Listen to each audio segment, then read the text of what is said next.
When we look back into the early centuries of Islamic expansion, we often think of Damascus, Baghdad, and the deserts of Arabia, of powerful caliphs, wise scholars, and distant conquests.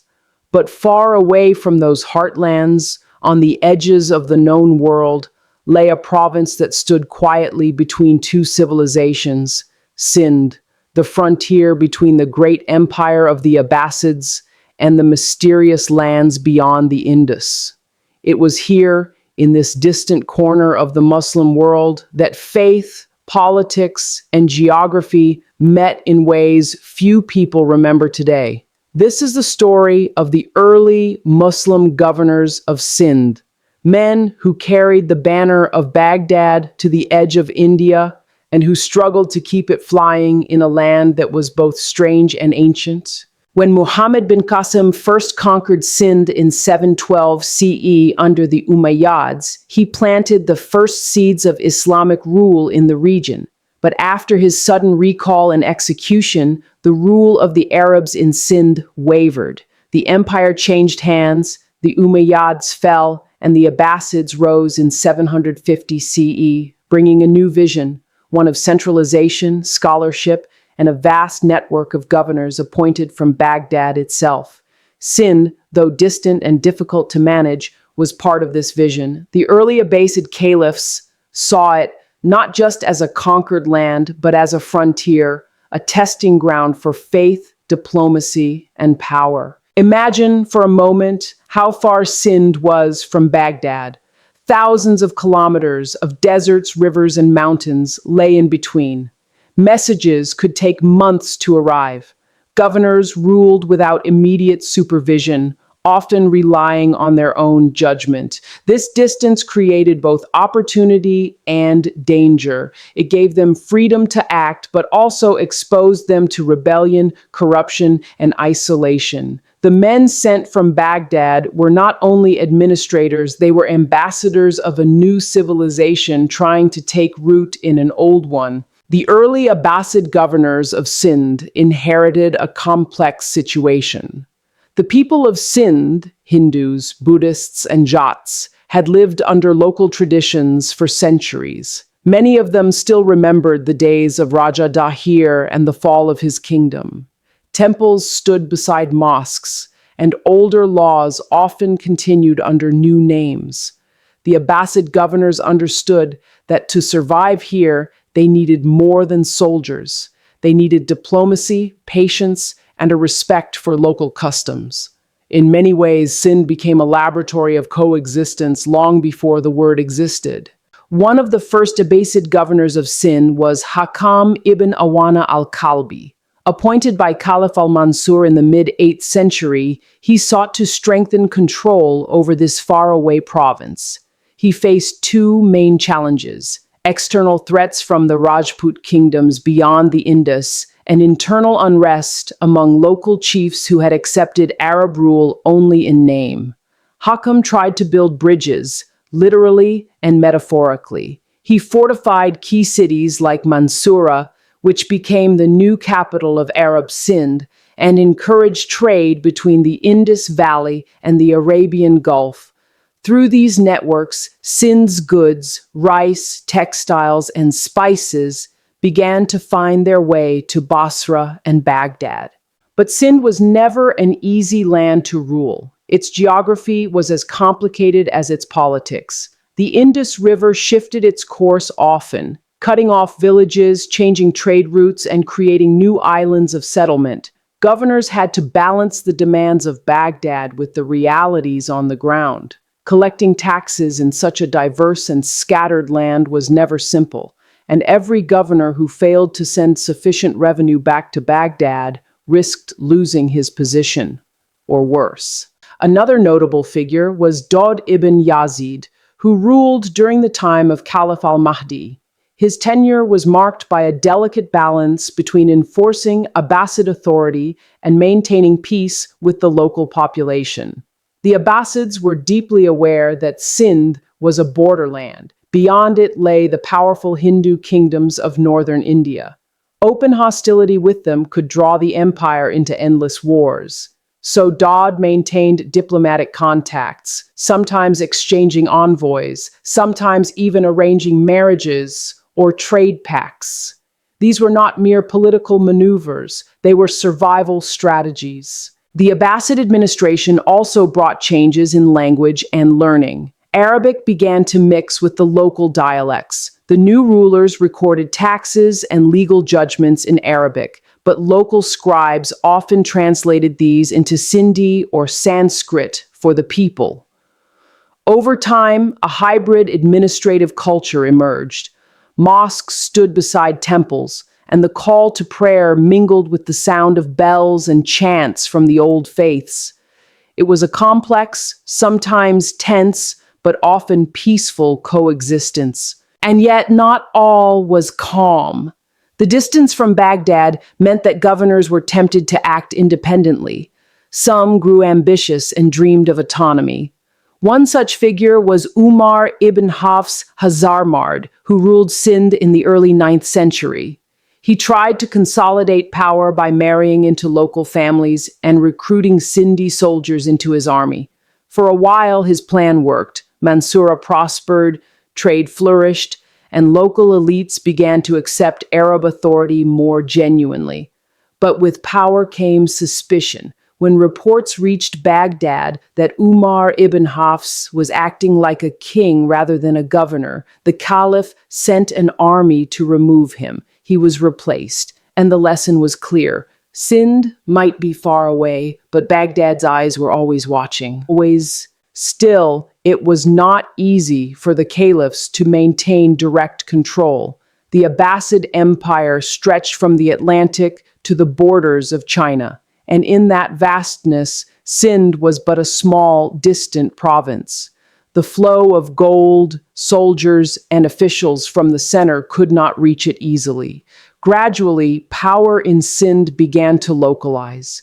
Arab families who had settled there for generations became the new aristocracy.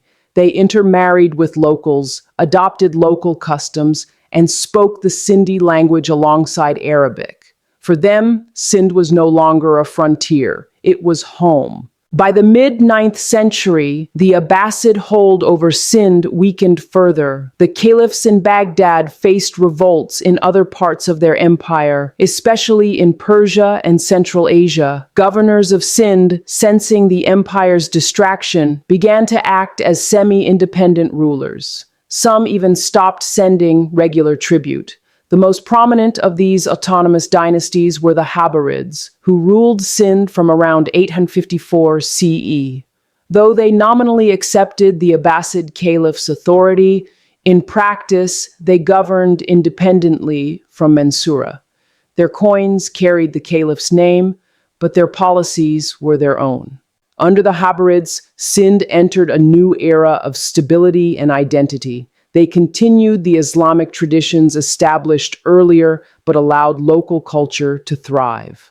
The region became a blend of Arab administration and Indian heritage. Scholars from Basra visited Mansoura and noted how the Arabic of Sindh had its own accent, shaped by the rhythm of the Indus Valley. Markets overflowed with goods from across the Indian Ocean, while the mosques of Mansoura echoed with prayers spoken in both Arabic and Sindhi. Through these early governors and rulers, Islam slowly transformed from a foreign faith into a local one. The mosques built by the Arabs were often decorated with local patterns. The clothing of the governors mixed Arab robes with Sindhi embroidery, and gradually the two worlds began to merge, not by decree, but by the slow current of time.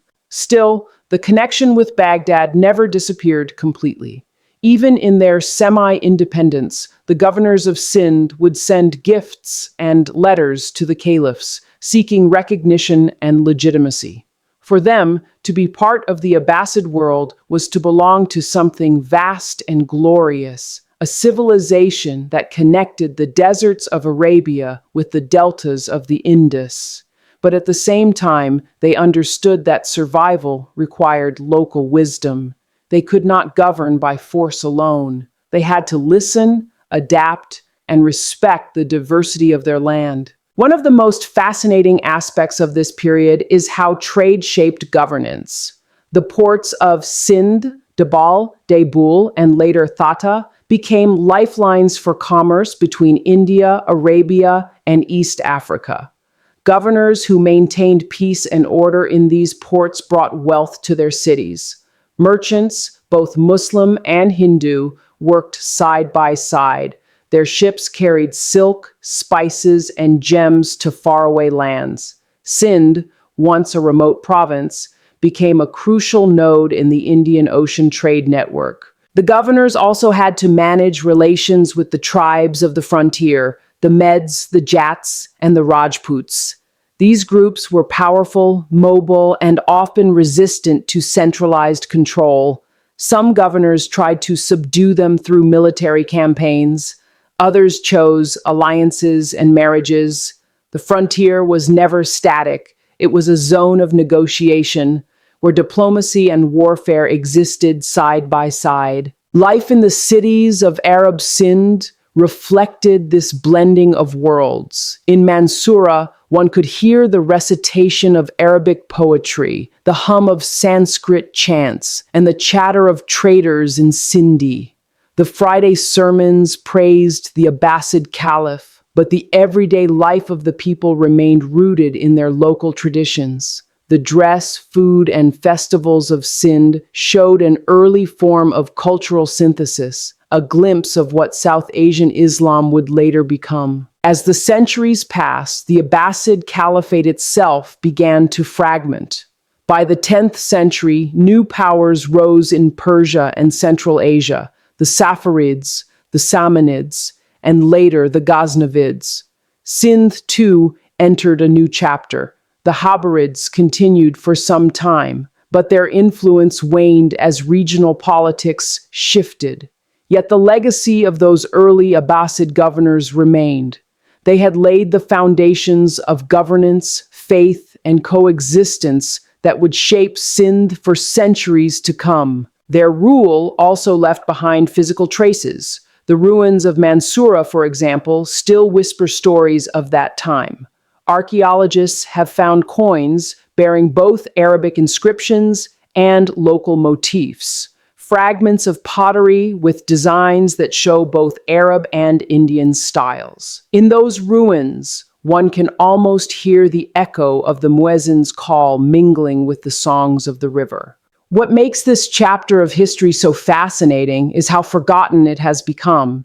The great empires of India, the Mughals, the Delhi Sultanate, the British Raj, often overshadow the earlier centuries. But long before Delhi rose, long before Lahore flourished, Sindh had already been a meeting point of civilizations. The early governors of Sindh were not just administrators of a distant province. They were bridges between two worlds, between Baghdad and the Indus, between Arabia and India, between the desert and the river. They faced enormous challenges: rebellion, isolation, cultural differences, yet they managed to keep a fragile order alive. In doing so, they ensured that the Indus Valley remained connected to the broader Islamic world. From their efforts came the slow but steady growth of Islam in South Asia, not as a foreign force, but as a living local faith. As centuries turned, Sindh would continue to evolve through the Sumras, the Samas, and later the Arghans and Mughals.